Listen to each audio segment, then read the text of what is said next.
I don't have a question. I want to talk about two of my favorite quotes and something I remember when I was a kid watching maybe a cartoon show where the witches were around their cauldron and they were putting in their magic stuff and stirring it up, and then it'd like turn into the thing that they'd created. And a sort of conjuring. Yeah. I like your metaphors a lot. I love the one about being in a kitchen with every ingredient possible and being able to make whatever you want. And if you make an apple pie, you don't have to put anything in there except what goes in an apple pie. And if, you know, the paprika or the hot sauce gets in there, it's because you said, get that out of the kitchen. And that put it Just don't put it in your pie. By giving it attention, yeah. And that is how it gets in there, isn't it? Yeah. That metaphor of putting the stuff in the cauldron, I was like thrilled when I saw that. And so as I've played with your stuff over the years, Seth's stuff, Lazara's stuff, Louise Hay, I've played with different practices, but there's two quotes of yours that I really, really love. And when I first heard them, it blew me away. And it's about earning. And one of them is, it is not possible to earn anything. It is all vibrational. And when I heard that, it just stopped me in my tracks, like, wait, aren't we all trying to earn? You know, and with our action. And then the other one is, if you ask for the manifestation before offering the vibration, you're asking the impossible. But if you're willing to offer the vibration before the manifestation, all things are possible. Now we want to take that further. Life has already caused you to offer the rocket of desire. You've already offered the vibration of it. And law of attraction has already gathered the cooperative components in the cauldron of your vibrational reality. Yeah. In other that was words, the other quote. All cooperative components have been assembled. The cooperative components. That's crazy. Have been assembled. So now your work is to get into the receptive mode so that you can be the translator of the vibrational frequency into the good timing and into the action and into the joyous life experience, into that sweet spot. Yeah. Yes. So I want to share a story that's really fun to share about specifically doing that. I've always loved kind of the science of it and then the playfulness of it. And so I wanted a new person in my life. So I found a picture of a guy I found attractive that I could look at the picture and feel the feelings I wanted. It was easy. So you know how you say, I know you know how you say, get into the vortex and then, and I use your breathing meditation to do that. I use the beginning of the Sedona method, just like a 10-minute recording that just drops every bit of resistance. And then before I think of anything else, I go and do my focusing, and I do it every day. And if Seth had a point of power exercise that if you do it every day for 5 or 10 minutes and you get in the vortex and you focus on what you want, you'll start getting the feeling of it, and then you feel like you already have it, and then it'll happen, and it won't be such an amazing thing, but you'll really love it because you already were experiencing it before it actually showed up. So I did that. I found a picture of somebody that it was very easy to look at the picture, and I think what I practiced was, you know, a wonderful guy is coming into my life. And I did that, and after about a week or so, it started feeling like I already had it, and I felt really good, and so I was sort of radiating that. And then I'm walking down the street one day, and I feel this sort of cushion of air come up behind me, and somebody comes around the corner and says, hey, you want to have dinner with me? And it was the guy in the picture. And and I wasn't even surprised it was him. I said, oh, it's the guy in the picture. I wasn't trying to meet him. I was using his energy, just the ease of focusing with him. And I wasn't even surprised. I thought, well, I have been focusing on you purely and using, you know, like, okay, yeah, let's go to dinner. This is before I even met you, so I made a mess of it at dinner, you know. But I knew how to focus, and I love doing that stuff. That's just all I wanted to share. And I think it's the earning. Like, I did it with money too. And I think my saying was, good feeling sources of money are starting to come into my life. And they did. And then a really nice source of money came into my life that I had no clue about.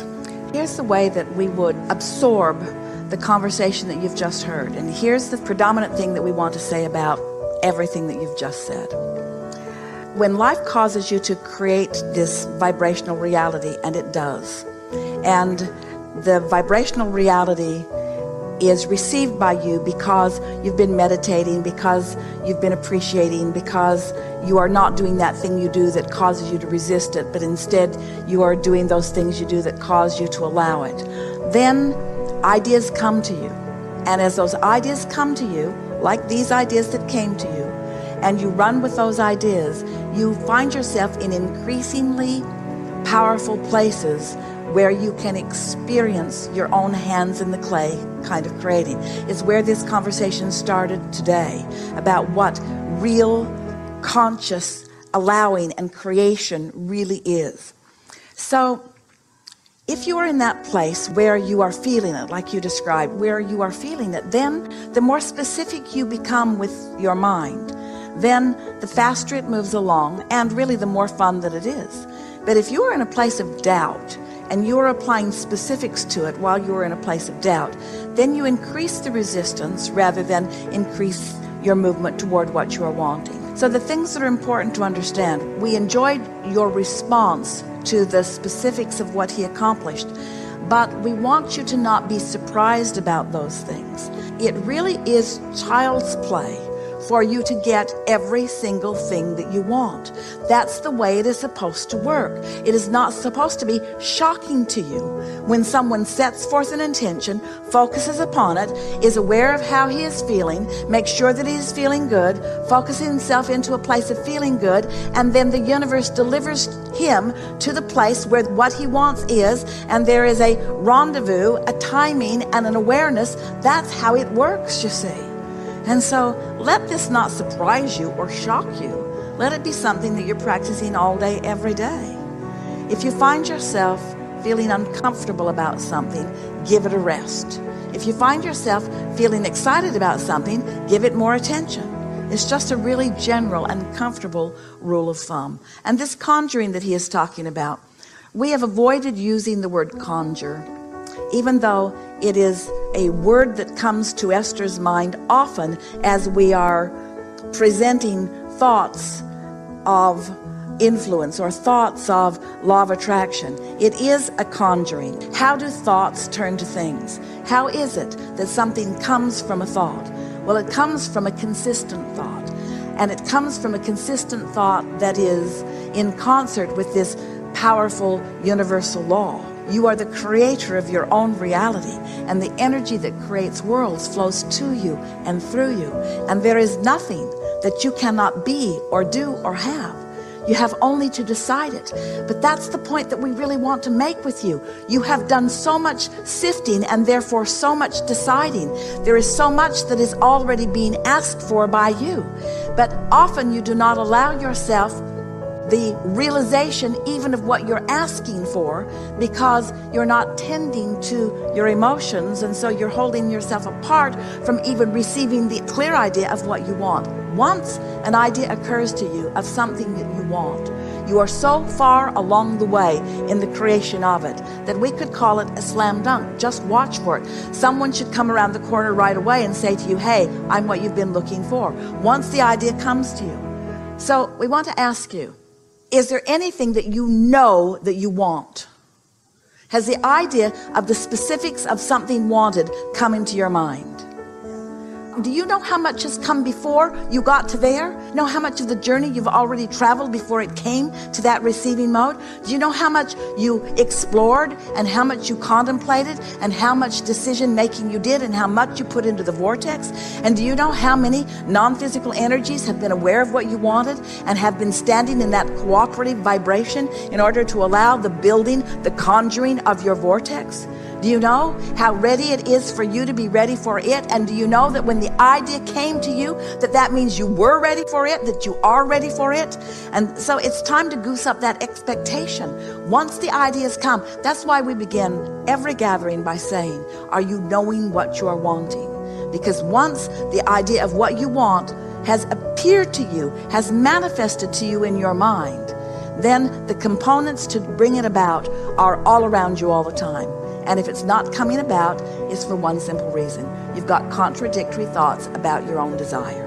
You desire it and doubt it. You desire it and notice the manifestation hasn't happened. You desire it and can't see it. You desire it and are wondering where it is. You desire it and you're jealous that that person's got it and you don't. You desire it. It's a shortage consciousness that's based upon what's already manifested. And once you leave behind that shortage consciousness and instead you focus upon the vibrational reality that has manifested to you in the form of emotion, that's what we were going for with that last conversation that we had with you, then you are home free. We're making this all more complicated than it needs to be. Go have some fun. There is great love here for you. And for now, we are complete.